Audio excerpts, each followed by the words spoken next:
Hey guys, number one Marmaduke fan here.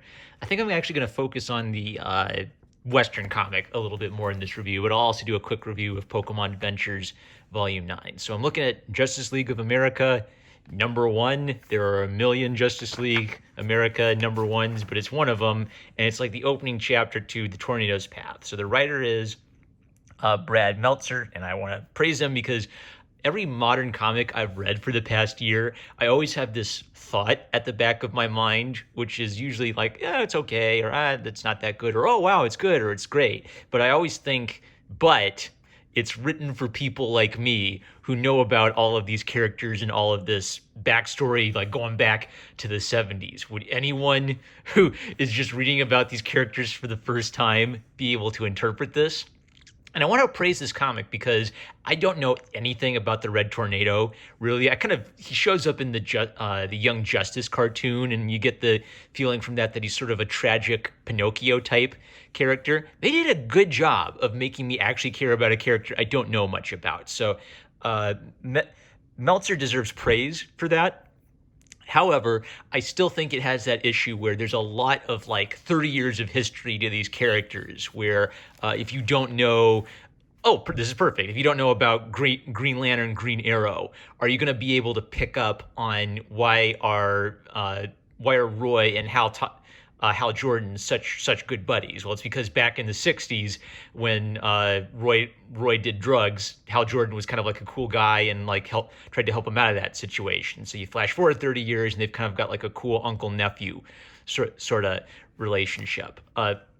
That's actually a macro problem for comics. That's a problem with the comics industry. What was kind of neat about this comic is as I was reading it, I was thinking, okay, this has the same problem I see in a lot of these modern comics. But Brad Meltzer told a really good story and made me care about a character in this one issue.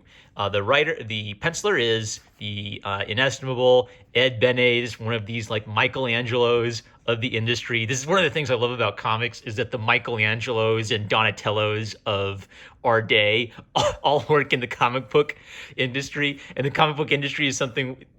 The thing I love most about comics is that the Michelangelos work in it, and then people with very like limited drawing skills can not just succeed in comics, but really make meaningful, great comics because it's a weird medium. And the inkers were Sandra Hope and Maria Benes, I'm guessing Ed's wife. So fantastically illustrated. It's got a framing device of Batman, Superman, and Wonder Woman debating about who they will include in the Justice League. And so they're all debating it and voting on it. They do this thing where they have word boxes that are supposed to represent their inner thoughts, and there's some fun back and forth between them. I don't like this convention. I like thought balloons, but I think it would have helped maybe for clarity to have the logo of the character.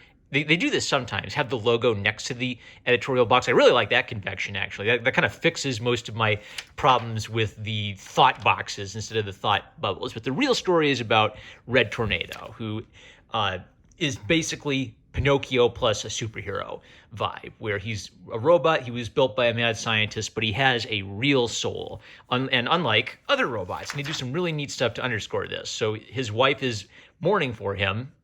He's died and come back before, but it's sort of like being a cop's wife, where you're always afraid if there's going to be a knock on the door, and you get that notice that he's not coming home. So after all these years, she still has this stress. They do some good stuff, like taking me back and seeing when they first met, so I can kind of like connect with these two a little bit more. And they, as she's talking to like one of the super scientists, like hyper complicated robots, they just have some little points to underscore the fact that Red Tornado is different. He actually does have a soul. He has a sense of humor, so they read crosswords to each other as like a couple thing, and it's kind of a way of symbolically reminding them that John actually has a personality. He actually has aspects to his soul that are not robotic and are not programmed. So that's the central conceit, is what if this guy who lives in a robot body was actually a person? And he's tired of always dying and coming back. So he asks Dead Man to help him find a human body he can inhabit forever. So what's neat about this is,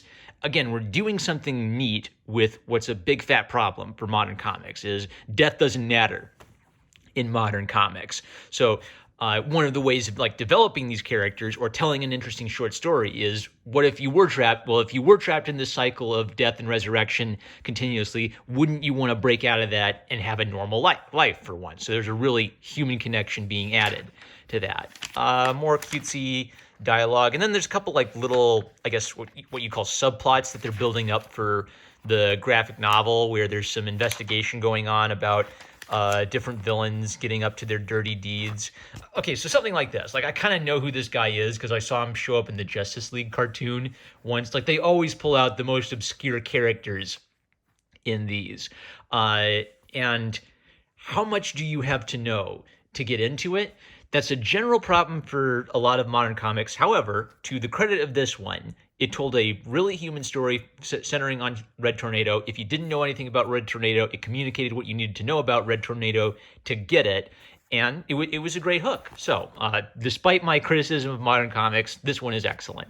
All right, with that, let's take a peek at Pokemon Adventures Volume 9, a fantastic, all ages appropriate comedy adventure series. This one continues to develop the rivalry between Gold and Silver. And one of the things that kind of occurred to me, I was trying to remember, like, way back in the day to the Gen 2 days. That was such a big deal back then when those were coming out. But I remember, like, kids in the playground and kids at church, like, sharing their Pokemon theories, because there was this theory going around that maybe Silver was Giovanni's son or something like that. And so he had this vendetta against Team Rocket.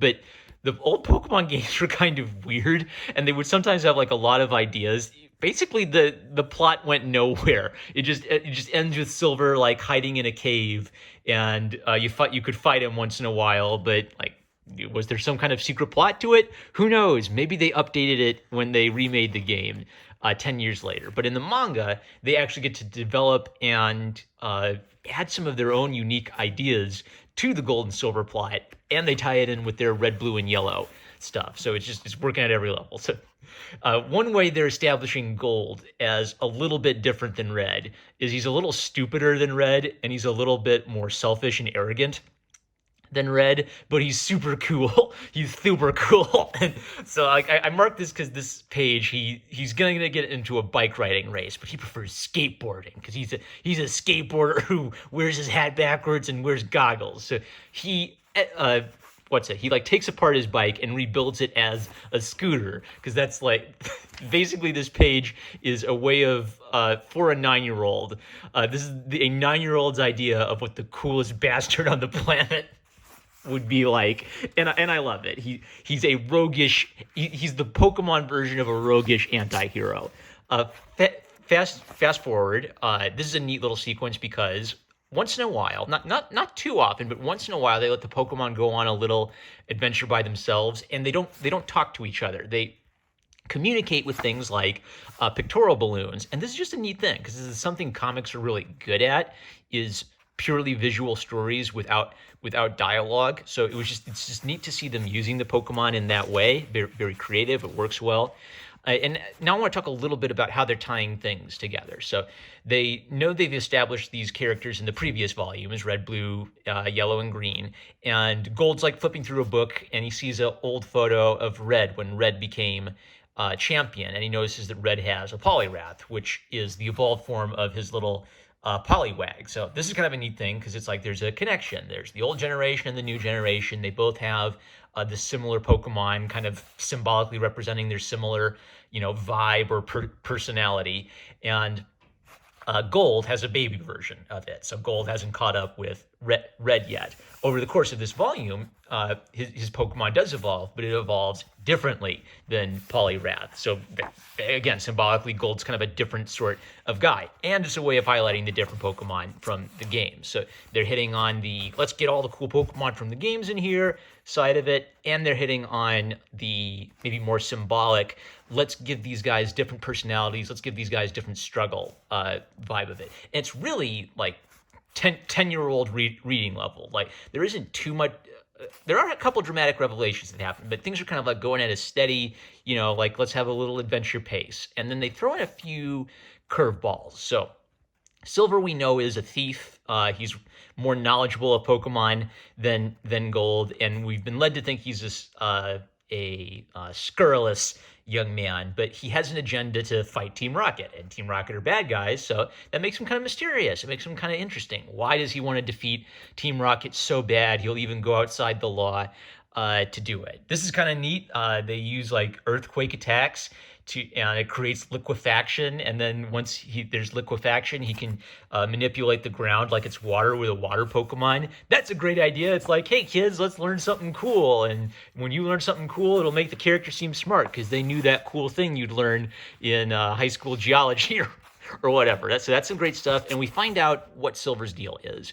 And Silver was basically being used as a kind of slave by this mysterious villain who's been popping up. I don't remember this character in the games at all, but some mysterious ice Pokemon wielding villain has been kidnapping children and using them as tools. And that the evil of that is paralleled with the evil of treating your Pokemon like tools. And last volume, when Professor Oak gave Gold like a good talking to and told him he wasn't all that, the thing that that Gold did to win Professor Oak's respect is he explained that he sees his Pokemon as his family. He doesn't see them as a tool to use for himself, and so that's the good trait of Gold. But in the villain, we have the evil version of that trait, which is complete disregard for other people's lives and seeing other people's lives, including these creatures, these animals' lives, as just tools as part of some grand scheme that you're